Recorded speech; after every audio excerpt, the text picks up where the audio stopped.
Micky Collins after the 1-1 draw against Chichester on Saturday. Micky, a battling performance by 10 men. Yeah, absolutely. Yeah, I thought the boys give us everything they got second half, and on the balance of play, I think we should have gone on and won it really. And disappointing goal we conceded in the first half. Thought we dominated the first 20-25 minutes, and then they got their goal, a bit fortuitous, but they got it, and then they took control, and they did for 20 minutes, and that was it. And obviously the sending off was pivotal.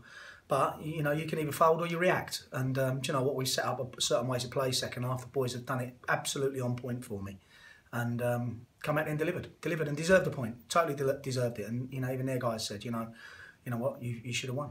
So yeah, I'm pleased. Yeah, I'm pleased with it. The dismissal of Steve Smith was, another trigger point in the game. What were your thoughts? Yeah, Steve's made a mistake. The guy's hit him, he's hit him in the face, and instead of, just dealing with it and moving away, he hasn't, he's reacted.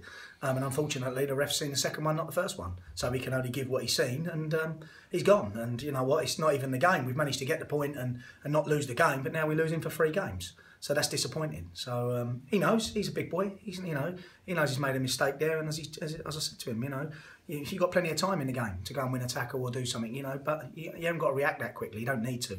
And it's a soft one, really. But it's happened. But then it's up to us. How do we react? Do we fold? 4 or 5 weeks ago, might have been on the end of one now, but they're a different group now.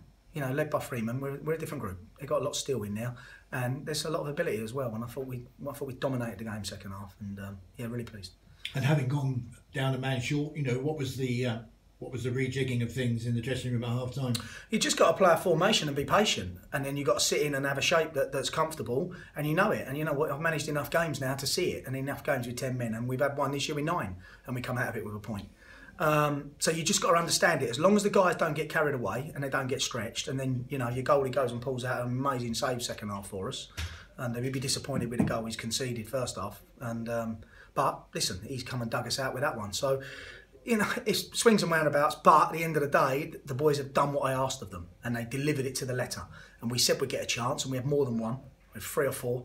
And Lou's done what he does, and he's put the ball in the net for us and got us a point. Do Louis' confidence a power of good, because he's missed out on a couple of chances in recent games. I'm sure you've talked about at home with him in the meantime, and he tweeted this week, I sensed a little bit of frustration in how things were going for him. It is frustrating, and the frustration is that he's getting 1 chance a game.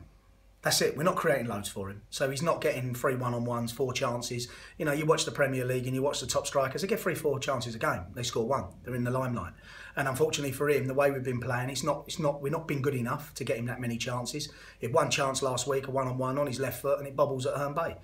He don't score it. He's judged on 1 chance. It's unfortunate, but that's the level that he set himself.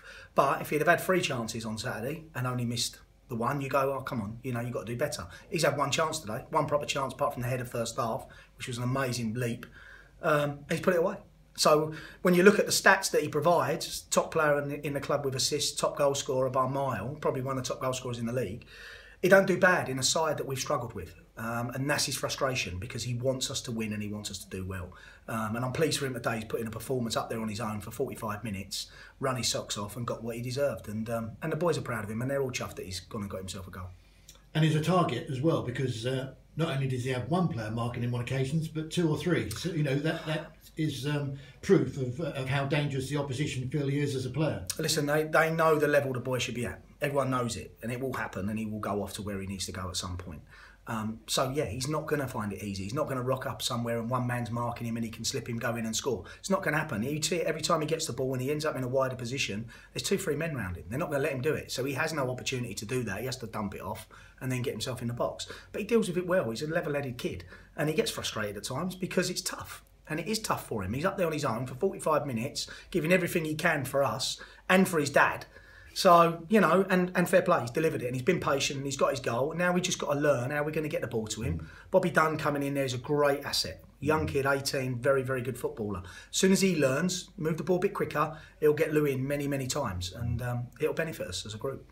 And the goal, was that a move, developed by you on the training ground? Yeah, we work on it. You know, the set pieces from us, especially with Bobby's delivery, is exceptional. And as long as we got bodies in there, we did. And we just hassled them until the ball dropped. And then, you're lucky, it's dropped to Lou. We've had 2 or 3 that have dropped the guns, or Freeman, and we ain't managed to stick it home. But that one's dropped to Lou, and he smashed it in. And, you know, that's what he does. And you know what? That's a sign of him. To get to 80-odd minutes, and you've not even had a sniff, to then just be there and be ready to go and get that pivotal goal, that shows the level. And the boys needed it, we all needed it, and I'm immensely proud of that second half performance. And that's the start of good things to come, 100%.